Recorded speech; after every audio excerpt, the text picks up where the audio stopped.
Good afternoon. Welcome to doctors time. వేగంగా మారుతున్న కాలంతో పాటు ప్రయాణం, ఉరుకుల పరుగుల జీవితం. మనం ఏం తింటున్నామో, ఎలా ఉంటున్నామో పట్టించుకోకుండా కాలంతో పోటీ పడుతున్నాం. వెరసి కొత్త రోగాలకు ఊతమివ్వటం. ప్రస్తుతం ఈ మధ్యకాలంలో కొంతమంది వారికి తెలియకుండానే ఒక విచిత్రమైన వ్యాధి బారిన పడుతున్నారు. అదే ఇరిటబుల్ బవల్ సిండ్రోమ్. దీనికి తోడు అల్సర్స్, జీర్ణకోశ సమస్యలు కూడా అధికమవుతున్నాయి. ఐబిఎస్కు ప్రధాన కారణాలేంటి? జీవనశైలితో సమస్యలు వస్తాయా? హోమియోపతిలో ఎలాంటి చికిత్స ఉంది? ఇలాంటి మరిన్ని విషయాలను హోమియోకేర్ ఇంటర్నేషనల్ వైద్యులు డాక్టర్ కుముద్ గారిని అడిగి తెలుసుకుందాం. అలాగే మీరు కాల్ చేసిన నంబర్లు 04023310680 అండ్ 716. Hello doctor. హలో అండి. ముందుగా చెప్పండి, అసలు ఇరిటబుల్ బవల్ సిండ్రోమ్ అంటే ఏంటి, ఎలాంటి రీజన్స్ ఉంటాయి? సో బేసికలీ బోవెల్ అంటే ఏంటిది? బోవెల్ అంటే ఇంటెస్టైన్స్. సో మన డైజెస్టివ్ సిస్టమ్ అనేది ఒక చాలా ముఖ్యమైన సిస్టమ్ మన బాడీలో. మనం తీసుకునే ఆహారం ఈ డైజెస్టివ్ సిస్టమ్ లోపల కరెక్ట్గా మన ఫుడ్కి జీర్ణం చేసుకుంటూ మన బాడీకి అవసరం ఉన్న అన్ని విటమిన్స్ కూడా జనరల్గా అవైలబుల్ ఉంటుంది ఈ డైజెస్టివ్ సిస్టమ్ వల్ల.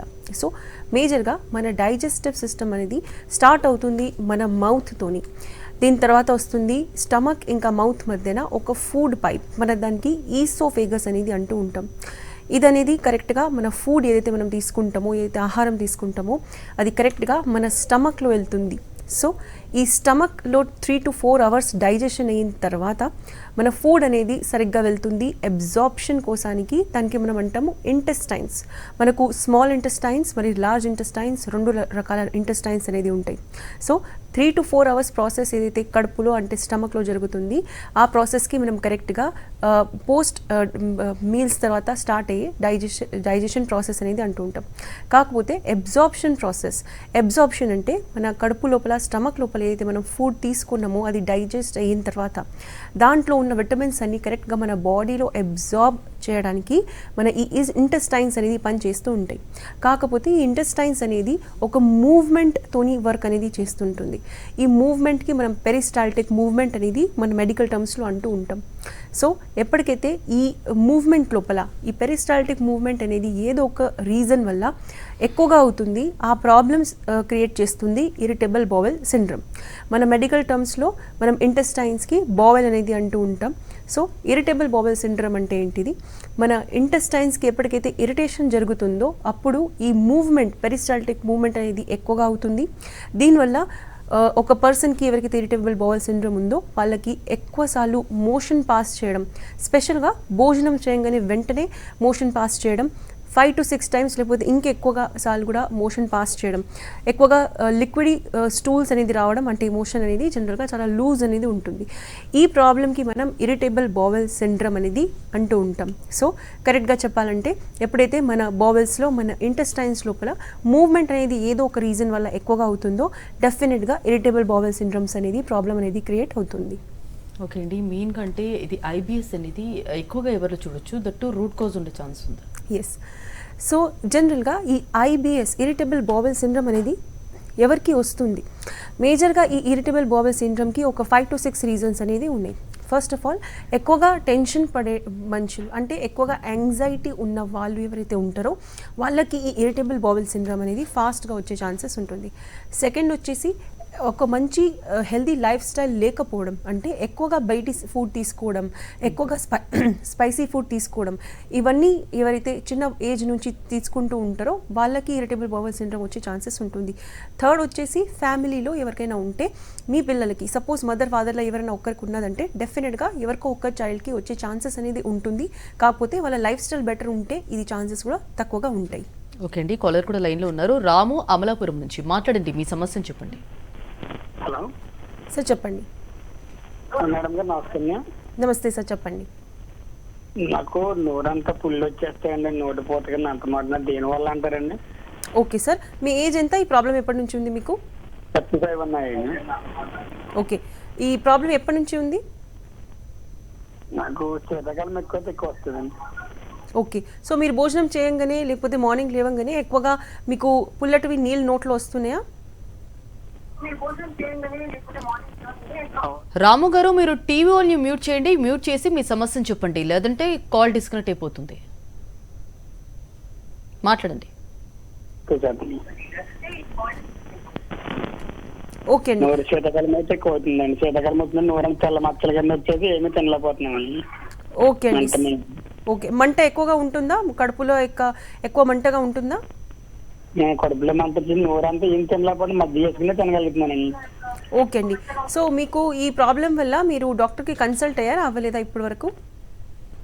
వెళ్ళామండి, ఈఎన్టీకి వెళ్ళాము. అంటే సూపులు రాస్తున్నారు, జల్ రాస్తున్నారు, అది రాసుకోమన్నారండి. ఎప్పుడు వెళ్ళినాను జల్ రాసి బీ కాంప్లెక్స్ రాస్తున్నారండి. ఓకే అండి, నేను మీకు ఆన్సర్ ఇస్తాను. సో కాలర్ గారు అడిగింది ఏంటంటే ఫుడ్ తీసుకున్న తర్వాత నోటిలో కడుపులో కొంచెం మంటగా ఉంటుంది, కొంచెం ఎక్కువగా పుల్లటి నీళ్ళు లాంటి సెన్సేషన్ అనేది ఉంటుంది. మెడిసిన్లో బీ కాంప్లెక్స్ అనేది డాక్టర్ ఇస్తున్నారు. ఎప్పటి వరకు ఈ మెడిసిన్స్ వాడాలి, దీని గురించి డిఫరెన్షియల్ డయాగ్నోసిస్ ఏంటి అని మనం అర్థం చేసుకుందాం. సో మేజర్గా ఒక ఏజ్ 35 ఇయర్స్ ఉన్న వాళ్ళకి, మగవాళ్ళకి ఇలాంటి కాంప్లికేషన్స్ అనేది జనరల్గా మన స్టమక్ లోపల, మన కడుపు లోపల డైజెషన్ కోసానికి హైడ్రోక్లోరిక్ యాసిడ్ అనేది ఉంటుంది.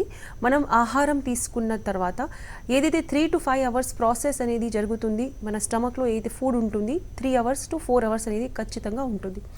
ఈ ప్రాసెస్ జనరల్గా హైడ్రోక్లోరిక్ యాసిడ్ మనం ఫుడ్ తీసుకున్న తర్వాత మన ఫుడ్కి ఏదైతే మనం ఆహారం తీసుకుంటామో దానికి బ్రేక్ డౌన్ కంపల్సరీ చేయాలి. దానికి బ్రేక్ చేసిన తర్వాత మల్టిపుల్ పార్ట్స్లో అది చిన్నగా ఫామ్ అవుతుంటూ దాంట్లోపల ఉన్న విటమిన్స్ అనేది అబ్జార్బ్ అవుతుంది. సో ఫస్ట్ ప్రాసెస్ వచ్చేసి మన ఫుడ్ అనేది హైడ్రోక్లోరిక్ యాసిడ్తోని కలిసి దానికి బ్రేక్ చేస్తుంది. కార్బోహైడ్రేట్స్, ప్రోటీన్స్ ఇవన్నిటికీ కూడా సెపరేట్ అనేది చేస్తున్నది. సో ఎప్పుడైతే హైడ్రోక్లోరిక్ యాసిడ్ మన కడుపులో కానీ లేకపోతే ఈసోఫేగస్ అంటే ఫుడ్ పైప్లో కానీ ఎప్పుడైనా ఎక్కువగా సెక్రేట్ అవుతుంది, అలాంటి టైంలో ఈ ప్రాబ్లమ్స్ అనేవి జనరల్గా జరుగుతూ ఉంటాయి. సో మీకు హైడ్రోక్లోరిక్ యాసిడ్ అంటే మీ బాడీ లోపల, స్టమక్ లోపల, మీ ఫుడ్ పైప్ లోపల యాసిడ్ సెక్రేషన్ అనేది ఎక్కువగా ఉన్నప్పుడు ఈ కండిషన్కి మనం హైపర్ యాసిడిటీ అనేది అంటాము. కాకపోతే ప్రెజెంట్ ఉన్న కండిషన్ ప్రకారంగా మీరు ఒక్కసారి ఎండోస్కోపీ అనేది తప్పకుండా చేయించుకోవాలి. మీకు ఎక్కువ కాలం నుంచి విటమిన్ బి కాంప్లెక్స్ అనేది మెడిసిన్స్ వాడడం వల్ల డెఫినెట్గా మీకు కొంచెం మంచి రిలీఫ్ అనేది ఉన్నది. కాకపోతే ఈ ప్రాబ్లం ఎక్కువ రోజులు మీరు ఎండోస్కోపీలా జనరల్గా మనకు అర్థమవుతుంది. ఎక్కువ రోజులు ఉన్నప్పుడు మీకు లోపల అల్సర్స్ ఏమైనా జరుగుతున్నాయా? సో స్టమక్ లోపల, మన కడుపు లోపల ఒక ప్రాబ్లం అనేది ఉంటుంది, గ్యాస్ట్రిక్ అల్సర్స్. సో ఎప్పుడైతే మన కడుపు లోపల అల్సర్స్ అనేది ఉంటున్నాయో అది మనం అర్థం చేసుకోవాలంటే ఎక్కువ కాలం నుంచి ఎవరికైతే ఇలాంటి ప్రాబ్లమ్స్ ఉంటాయో వాళ్ళు ఎండోస్కోపీ చేయించుకోకపోతే వాళ్ళకి ఫ్యూచర్లో అల్సర్ ఉన్నదా లేదా అది మనం డయాగ్నోస్ చేయడం అనేది డిఫికల్ట్ అయిపోతుంది. సో ఒక్కసారి ఖచ్చితంగా మీరు ఎండోస్కోపీ అనేది చేయించుకోండి. ఆ రిపోర్ట్ ఆధారపై మీకు డెఫినెట్గా డాక్టర్స్ సరిగైన ట్రీట్మెంట్ చేస్తారు. మీరు ఎండోస్కోపీ రిపోర్ట్ తీసుకొని మీ దగ్గర ఉన్న హోమియోకేర్ ఇంటర్నేషనల్కి డెఫినెట్గా కాంటాక్ట్ చేయండి. ఓకే అండి, నెక్స్ట్ కాలర్ కూడా లైన్లో ఉన్నారు. చారి హైదరాబాద్ నుంచి మాట్లాడండి, మీ సమస్యను చెప్పండి. హలో సార్ నమస్తే, చెప్పండి. హలో సార్ నమస్తే, చెప్పండి. మేడం డాక్టర్ గారు కదండి? ఎస్ డాక్టర్ కుమార్, చెప్పండి సార్. మేడం నాకు ఈ ఇది లెఫ్ట్ చెస్ట్ లో కొంచెం చురుకుమంటుందండి. 2-3 years నుంచి ఇది లెఫ్ట్ సైడ్, రైట్ సైడ్ రెండు వైపులా. సార్ మీ ఏజ్ ఎంత? నాది 52 madam. Okay, BP, thyroid, diabetes ఏమైనా హెల్త్ ఇష్యూస్ ఉన్నాయా సార్? లేదండి, మన థైరాయిడ్ చేయించాను, ఎల్డిఎల్ చేయించాను, అన్ని చేయించాను మేడం. అంతా నార్మలే ఉంది మేడం. సో మీరు కార్డియాలజిస్ట్కి ఏమైనా కన్సల్ట్ అయ్యారా సార్? లేదు madam, last 3 months back ECG దించాను, దాంట్లో కార్డు చెప్తే డాక్టర్ గారు ఏం లేదని చెప్పారు మేడం. ఓకే సార్, మీకు ఎక్కువగా స్ట్రెస్ అనేది ఉంటుందా? ఎక్కువ మీరు తొందరగా టెన్షన్ పడతారా? స్ట్రెస్ ఎక్కువ ఉంది మేడం, మరి కొంచెం అట్లాంటిది. ఓకే సార్, మిగతా మీరు ఫిజికల్లీ ఫిట్ ఉన్నారా? వాకింగ్ అవన్నీ చేస్తూ ఉంటారా? Daily 1 hour continue 1 hour daily. Water intake ఎలా ఉంటుంది సార్ మీది? వాటర్ అండి? అవును సార్, ఎంత తీసుకుంటారు? Daily 3 liters minimum, 3 liters madam ఇప్పుడైతే ప్రెజెంట్ అయితే. ఓకే, యాసిడిటీ ఏమైనా అవుతుందా మీకు? అది అంటున్నారు, నాకు కొంచెం అది సురుకుమంటుంది, దడ వచ్చినట్టు అనిపిస్తుంది నైట్ లో. ఓకే సార్, ఫైన్ సార్, నేను మీకు ఆన్సర్ ఇస్తాను sir. So okay sir, caller గారు అడిగింది 52 years ఏజ్, చెస్ట్లో 2 to 3 years నుంచి కొంచెం పాల్పిటేషన్స్, దడగా ఉంటుంది, నైట్ టైంలో యాసిడిటీ అనేది ఉంటుంది. ఈసీజీ 3 months బ్యాక్ చేయించుకున్నారు, ఈసీజీ అనేది నార్మల్ ఉన్నది, కార్డియాలజిస్ట్ అన్ని నార్మల్ ఉన్నదని చెప్పారు. కాకపోతే కొంచెం మెంటల్ స్ట్రెస్ అనేది తొందరగా పడతారు. సో ఎవరికైతే ఎక్కువగా టెన్షన్ పడేది అలవాటు అనేది ఉంటుందో, లేకపోతే యాంగ్జైటీ అనేది ఎవరికైతే ఎక్కువగా ఉంటుంది, చిన్న చిన్న విషయాలకి ఎక్కువగా టెన్షన్ పడడం, అలాంటి వాళ్ళకి జనరల్గా యాసిడిటీ కానీ హైపర్ యాసిడిటీ కానీ తొందరగా అవుతుంది.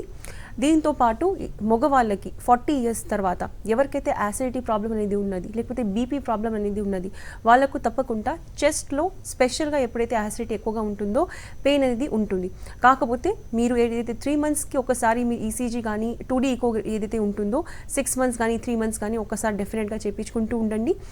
మీకు ప్రెజెంట్గా ఉన్న ప్రాబ్లం యాంగ్జైటీ ఇంకా టెన్షన్ వల్ల ఉన్న ప్రాబ్లం ఉంది కాబట్టి, హార్ట్ ఇష్యూస్ ఏమీ లేవు కాబట్టి తప్పకుండా మీరు కొంచెం వాకింగ్తో పాటు మార్నింగ్ ఒక 15 మినిట్స్ అనేది యోగా కానీ బ్రీదింగ్ ఎక్సర్సైజెస్ అనేది ప్రాక్టీస్ చేస్తే మీ మెంటల్ లెవెల్స్లో ఏదైతే యాంగ్జైటీ కానీ టెన్షన్ ఏదైతే మీకు ఫాస్ట్గా వస్తుందో అది తగ్గుతుంది. సో ప్రెజెంట్గా మీరు మెడిసిన్స్ తప్పకుండా యూస్ చేయాలి. కాకపోతే మెడిసిన్స్ యూస్ చేసుకుంటూ మీరు ఇది ఒకసారి మేనేజ్మెంట్ చేస్తే మీకు ఫాస్ట్గా రిజల్ట్స్ అనేది ఉంటున్నాయి. సో మీ ఏమైనా రిపోర్ట్స్ ఏదైతే ఉన్నాయో అది మీరు తీసుకొని తప్పకుండా మీ నియరెస్ట్ హోమియోకి ఇంటర్నేషనల్కి ఒకసారి కాంటాక్ట్ చేయండి. ఓకే అండి, ఇన్ కేస్ ఐబిఎస్ని నెగ్లెక్ట్ చేస్తే ఎలాంటి కాంప్లికేషన్స్ ఉంటాయి? ఎస్. సో మేజర్గా ఇరిటబుల్ బౌవెల్ సిండ్రోమ్లో మనం చూసేది 5 times 6 times లేకపోతే మల్టిపుల్ అంటే 10-20 times కూడా కొంతమందికి 1 to 2 years వరకు మోషన్స్ అనేది డైలీ పాస్ అవుతూ ఉంటుంది. ఫుడ్ తీసుకున్న తర్వాత, భోజనం చేసిన తర్వాత వెంటనే ఎక్కువగా లూజ్ స్టూల్స్ రావడం. సో మేజర్గా ఈ ప్రాబ్లం అనేది ఎక్కువ కాలం వరకు మీరు మెడిసిన్ వాడకపోతే, ఫస్ట్ ఆఫ్ ఆల్ ఇంత ప్రాబ్లం ఉన్న వాళ్ళు తప్పకుండా మెడిసిన్స్ వాడతారు. కాకపోతే ఎవరికైతే ఎక్కువగా ప్రాబ్లమ్స్ ఉంటాయో వాళ్ళు కొంతకాలం వాడి కంట్రోల్ వచ్చిన తర్వాత ఆ మెడిసిన్స్కి స్టాప్ చేసేస్తారు. కాకపోతే జనరల్గా మనం అడ్వైజ్ ఇచ్చేది అట్లీస్ట్ ఒక 2 to 3 years. మీరు ఎక్కువ కాలం నుంచి ఐబిఎస్తో సఫర్ అవుతున్నారంటే డెఫినెట్గా ఒక 2 to 3 years మీరు మెడిసిన్స్, స్పెషల్గా హోమియో కేర్ మెడిసిన్స్ మీరు వాడితే ఇది పర్మనెంట్గా ఐబిఎస్ అనేది క్యూర్ అవుతుంది. కాకపోతే కొంతమంది ఇంప్రూవ్మెంట్ వచ్చిన తర్వాత, నార్మల్గా ఒక 70 to 80% ఇంప్రూవ్మెంట్ వచ్చిన తర్వాత ఈ ట్రీట్మెంట్ అనేది స్టాప్ చేసేస్తూ ఉంటారు. అయినా కూడా కొంతమంది ట్రీట్మెంట్ తీసుకున్న తర్వాత కూడా కొంతమందికి లైఫ్ స్టైల్ చేంజెస్ చేసుకోకపోవడం వల్ల, లైఫ్ స్టైల్ చేంజెస్ అంటే ఎక్కువగా బయటి ఫుడ్ ఏదైతే తీసుకుంటూ ఉన్నారో అది కంటిన్యూ చేస్తూ ఉంటారు. చాలామంది ప్రాబ్లం తగ్గిన తర్వాత మళ్ళీ బ్యాక్ టు రొటీన్ అంటే మళ్ళీ మొదటి ప్రాబ్లం కంటే ముందు ఎలా లైఫ్ స్టైల్ ఉండేనో అది పాటిస్తారు. అలాంటి వాళ్ళకు డెఫినెట్గా ఈ ఐబిఎస్ లాంటి ప్రాబ్లమ్స్ అనేది ఎప్పటికైనా ఉండిపోతుంది. సో ఐబిఎస్లో జనరల్గా మీరు ఫస్ట్ ప్రికాషన్స్ వచ్చేసి మీ లైఫ్ స్టైల్కి అనేది చేంజ్ చేసుకోండి. ఐబిఎస్ ఎక్కువ కాలం వరకు మీ ట్రీట్మెంట్ లేకపోతే ట్రీట్మెంట్ అయిన తర్వాత సడన్గా మీరు స్టాప్ చేసేసారు, మళ్ళీ మీరు జంక్ ఫుడ్స్ కానీ ఏదైతే మీకు యాంగ్జైటీ ఇష్యూస్ ఉన్నాయో అది మళ్ళీ మీరు రీస్టార్ట్ చేశారనుకోండి, మీకు వచ్చే కాంప్లికేషన్స్ ఏంటంటే మన ఇంటెస్టైన్స్ లోపల ఏదైతే పర్మనెంట్గా మూవ్మెంట్ ఉంది, పెరిస్టాల్టిక్ మూవ్మెంట్, అది ఫ్యూచర్లో ఎప్పుడు కూడా నార్మల్ అనేది కాదు. సో దీనివల్ల మీకు బాడీ లోపల వెయిట్ లాస్ అనేది జరిగే ప్రాబ్లం అనేది ఫాస్ట్గా వస్తుంది. సడన్ వెయిట్ లాస్, మీరు వెయిట్ గెయిన్ చేసుకోవాలనుకున్నా కూడా మీకు వెయిట్ అనేది పెరగదు. మీకు ఇమ్యూనిటీ తక్కువ ఉండడం, ఈ ప్రాబ్లం అనేది జరుగుతుంది. దీనికి రీజన్ వచ్చేసి మన ఇంటెస్టైన్స్ లోపల పెరిస్టాల్టిక్ మూవ్మెంట్ ఎక్కువగా ఉన్నప్పుడు మన విటమిన్స్ ఏదైతే ఉన్నాయో అది సరిగా స్టోర్ అవ్వవు. సో కంపల్సరీ మీకు విటమిన్ డెఫిషియన్సీస్ అనేది ఉంటాయి. సో ఐబిఎస్కి కంపల్సరీ మీ ట్రీట్మెంట్ అనేది తీసుకోవాల్సిన అవసరం ఉంటుంది. సో మెయిన్గా గ్యాస్ట్రైటిస్ అంటే ఏంటి, వీటికి రీజన్స్ ఎలా ఉంటాయి, జనరల్గా ఎలాంటి ప్రాబ్లమ్స్ చూడొచ్చు వీటిలో? సో జనరల్గా మన ఇంటెస్టైన్స్లో ఉన్న ప్రాబ్లంకి మనం బోవెల్ ప్రాబ్లమ్స్ అనేది అంటూ ఉంటాము. దీంతోపాటు మన కడుపులో, మన స్టమక్లో ఉన్న ప్రాబ్లమ్స్కి మనము గ్యాస్ట్రిక్ కంప్లైంట్స్ అనేది అంటాం, గ్యాస్ట్రిక్ ప్రాబ్లమ్స్ అనేది అంటాం. ఈరోజు మనం చూసేది ఎక్కువగా గ్యాస్ట్రిక్ ప్రాబ్లమ్స్లో యాసిడిటీ మరి హైపర్ యాసిడిటీ, గ్యాస్ట్రైటిస్ ఇంకా అల్సర్స్. మనం ఎక్కువగా చూసేది మన ప్రాక్టీస్లో gas, acidity, hyper acidity. Gas అంటే ఏంటిది, చాలామందికి కరెక్ట్గా గ్యాస్ అంటే ఏంటిది అది అర్థం కాదు. జనరల్గా మన స్టమక్ లోపల మనం ఎప్పుడైతే ఫుడ్ ఎక్కువ ఇంటర్వెల్స్లో తీసుకుంటాం, అంటే 7 to 8 hours వరకు మీరు ఏమీ తినలేదు అంటే న్యాచురల్గా గ్యాస్ ఫార్మేషన్ అనేది జరుగుతూ ఉంటుంది. సో ఈ న్యాచురల్గా గ్యాస్ అనేది మన స్టమక్లో ఎప్పటికైనా ఉంటుంది. కాకపోతే కొంతమందికి గ్యాస్ అనేది రిలీజ్ ఎక్కువగా అవుతుంటుంది, ఇంకా అబ్నార్మల్గా అవుతూ ఉంటుంది. సో కొంతమందికి ఎక్కువగా ఆర్డర్ అంటే కొంచెం స్మెల్ కూడా వస్తూ ఉంటుంది. సో జనరల్గా ఈ గ్యాస్ అనేది ఒక నార్మల్ ప్రాబ్లం. కాకపోతే మీకు గ్యాస్ ప్రాబ్లం గురించి మీరు మెడిసిన్ వాడాలా వద్దా అది మీరు ఎలా డిసైడ్ చేసుకోవాలంటే, మీరు భోజనం చేసిన తర్వాత నార్మల్గా భోజనం చేసేటప్పుడు కూడా మన కడుపు అనేది సగంగా ఫిల్ అయిన తర్వాత గ్యాస్ అనేది రిలీజ్ అనేది వస్తుంది. మనం దానికి బర్ప్ అనేది అంటూ ఉంటాం. సో అది ఇండికేట్ చేస్తుంది మన స్టమక్ అంటే మన కడుపులో ఫుడ్ అనేది సఫిషియెంట్గా ఎంత కావాలో మన బాడీకి అంతా జనరల్గా మనం ఆల్రెడీ తీసుకున్నాము. కాకపోతే కొంతమందికి ఫుల్ డే మొత్తం దినం అనేది గ్యాస్ అనేది పాస్ అవుతూ ఉంటుంది. సో అది ఏ విధానంగా కూడా పాస్ అవుతుందో, ఏ రూట్స్లో కూడా పాస్ అవుతుందో కంపల్సరీ వాళ్ళకి నార్మల్గా కూడా ఫుడ్ టైంకి తీసుకున్నా కూడా వాళ్ళకి గ్యాసెస్ పాస్ అవుతున్నాయి. ఇంకా ఆ గ్యాస్ వల్ల చెస్ట్ పెయిన్ అవుతుంది. మగవాళ్ళు ఉంటే చెస్ట్ పెయిన్ అనేది జనరల్గా తొందరగా చూస్తూ ఉంటాము. ఆడవాళ్ళకి కొంతమందికి చెస్ట్ పెయిన్ మాత్రమే ఉంటుంది. ఎక్కువగా మగవాళ్ళకి 40 years తర్వాత గ్యాస్ ఉన్న వాళ్ళకి చెస్ట్ పెయిన్ అనేది ఎక్కువగా ఉంటుంది. సో జనరల్గా మీకు ఫుల్ డే గ్యాసెస్ అనేది రిలీజ్ అవుతున్నాయి అంటే డెఫినెట్గా మీరు దానికి మెడిసిన్స్ అనేది కొంతకాలం వాడాల్సి ఉంటుంది. దీని తర్వాత మనం చూసేది యాసిడిటీ మరి హైపర్ యాసిడిటీ. యాసిడిటీ అంటే ఏంటిది, హైపర్ యాసిడిటీ అంటే ఏంటిది? కొంతమంది గ్యాస్ట్రిక్ ప్రాబ్లమ్స్లో గ్యాస్ ఇంకా యాసిడిటీకి ఒక్కటే అనుకుంటారు. కాకపోతే గ్యాస్ అనేది కంపల్సరీ మనకు రిలీజ్ అవుతుంది, మనకు అర్థమవుతుంది. యాసిడిటీ అంటే మనం ఫుడ్ జనరల్గా ఎప్పుడైతే ఎంటీ స్టమక్ ఉంటామో, అంటే భోజనం చేయకుండా మనం ఎప్పుడైతే ఎక్కువ కాలం వరకు ఉంటామో మనకు కడుపులో మంట అనేది వస్తుంది. న్యాచురల్గా అది జరుగుతుంది. కాకపోతే కొంతమంది టీ కానీ కాఫీ కానీ ఎక్కువ సార్లు తీసుకుంటారు. అలాంటి వాళ్ళకు కూడా యాసిడిటీ అనే ప్రాబ్లం అవుతుంది. అంటే మీకు కొంచెం కడుపులో కానీ ఈ ఫుడ్ పైప్లో కొంచెం మంటగా కనిపిస్తుంది. దీంతోపాటు హైపర్ యాసిడిటీ అంటే మీకు కంపల్సరీ ఎక్కువగా పులుపు అయిన నీళ్లు మీ నోట్లో వస్తున్నాయి అండ్ మీకు ఫుల్ డే ఎప్పటికైనా కూడా యాసిడ్ సెక్రేషన్స్ జరుగుతున్నాయి. దానివల్ల మీ కడుపులో మంట అనేది ఉన్నది.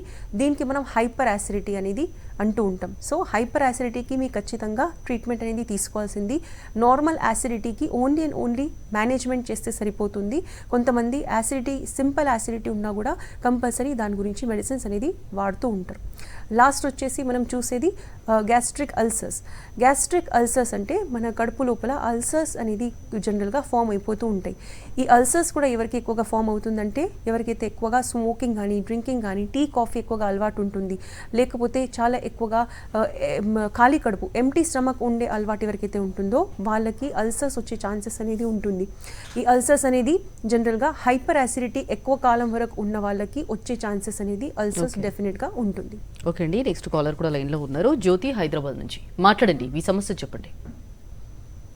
Hello ma'am. నమస్తే జ్యోతి గారు, చెప్పండి. సో మ్యామ్, నా ప్రాబ్లం వచ్చేసి irregular menstrual cycle and as well as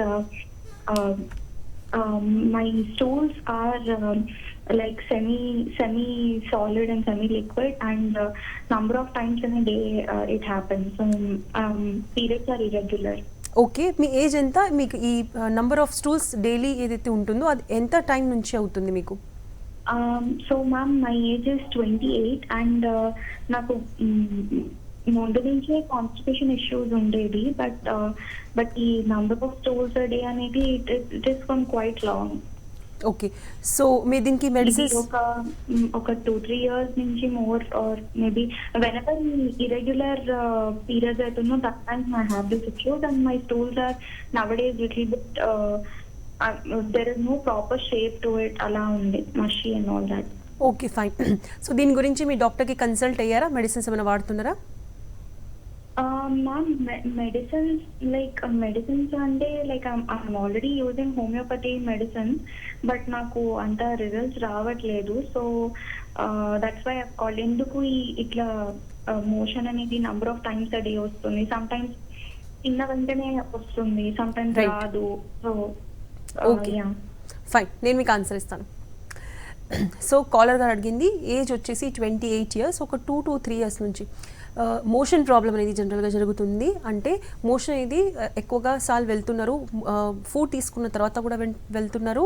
ఇంకా మోషన్ అనేది ఎప్పుడు చాలా హార్డ్ ఉంటుంది, ఎప్పుడు చాలా వాటరీ ఉంటుంది, లిక్విడ్ అనేది ఉంటుంది. సో మెడిసిన్స్ వాడుతున్నారు, కాకపోతే ఇంకా రిజల్ట్స్ రావట్లేదు. అండ్ పీరియడ్స్ ఇర్రెగ్యులర్ ఉన్నప్పుడు స్పెషల్గా ఈ మోషన్స్ ప్రాబ్లం అనేది అవుతుంది. సో ఇరిటబుల్ బౌల్ సిండ్రోమ్ అనేది డెఫినెట్గా ఉండే ఛాన్సెస్ అనేది ఉన్నాయి. స్పెషల్గా ఎవరికైతే పాస్ట్లో కొంతకాలం ముందు ఎవరికైతే కాన్స్టిపేషన్ ఉంటుందో వాళ్ళకి ఎక్కువగా కాన్స్టిపేషన్ ట్రీట్మెంట్ చేసినప్పుడు ఇలాంటి కండిషన్ అనేది జరుగుతుంది. పీరియడ్స్తో దీనికి సంబంధం ఉందా లేదా? ఎస్, పీరియడ్స్ అప్పుడు మన హార్మోనల్ చేంజెస్ అనేది ఉంటాయి కాబట్టి కొంతమందికి ఈ ప్రాబ్లం అనేది అవుతుంది. డెఫినెట్గా మీ రిపోర్ట్స్ ఏమైనా ఉంటే ఒకసారి తీసుకొని మీరు హోమియోకి ఇంటర్నేషనల్కి కన్సల్ట్ అవ్వండి. ఐబిఎస్ ఉండే ఛాన్సెస్ అనేది ఎక్కువగా ఉన్నాయి. పర్మనెంట్ ట్రీట్మెంట్ మీకు ఎంత కాలంలో అవుతుంది అది డెఫినెట్గా మీకు ఒకసారి కన్సల్ట్ అయినప్పుడు మీకు చెప్తారు. ఓకే అండి, నెక్స్ట్ కాలర్ కూడా లైన్లో ఉన్నారు. సాజిద్ రాజమండ్రి నుంచి మాట్లాడండి, మీ సమస్యను చెప్పండి. హలో సార్, నమస్తే, చెప్పండి. నమస్తే అండి. సార్ నమస్తే, చెప్పండి. సార్ మేడం నాకు గ్యాస్ ప్రాబ్లం ఉందండి ఎప్పటి నుంచో. ఓకే సార్, సో మీకు గ్యాసెస్ అనేది రిలీజ్ అవుతున్నాయా? అవుతున్నాయండి. నాకు ఎలా అంటే తిన్నామంటే ఒకసారి ఒక రోజుకి 4-5 సార్లు అవుతా ఉంటుందండి మోషణం. కొద్దిగా అలా అవుతా ఉంటుందండి. ఈ ప్రాబ్లం నాకు ఎప్పటి నుంచి ఉంది? మేడం? ఎప్పటి నుంచి ఉంది సార్ ఈ ప్రాబ్లం మీకు? నాకు ఎప్పటి నుంచి అంటే మేడం ఇది కరోనా ఉంది కదండి, కరోనా వచ్చి వెళ్ళిన కాడి నుంచి అలా అవుతుంది మేడం. ఫైన్. దాని తర్వాత నాకేమో ఎలర్జీ కూడా ఉంది. దాని తర్వాత ఆ మోషన్ లో ఇది కూడా పడుతుందండి, మేకొస్ మ్యూకస్. Okay sir. బయటగా. అదేమో కొంతమంది అన్నారు ఈ ఎలర్జీ వల్ల అన్నారు, కొన్ని హోమియోపతి డాక్టర్ గారేమో ఇది ఐబిఎస్ అన్నారు. ఇప్పుడు పడతలేదండి, మీకొస్ ఏం పడతలేదు. రైట్. అది కొద్దిగా మోషన్ రావడం అలా అవుతుంది. దాని తర్వాత అది తేనుపులు అదే రావడం. ఇస్తే ఎండోస్కోపీ తీస్తే ఫండల్ గ్యాస్ ఇస్తే అన్నారండి. రైట్. ఓకే సార్, నేను మీకు ఆన్సర్ ఇస్తాను సార్. ఎస్, మీకు ఆన్సర్ ఇస్తాను సార్.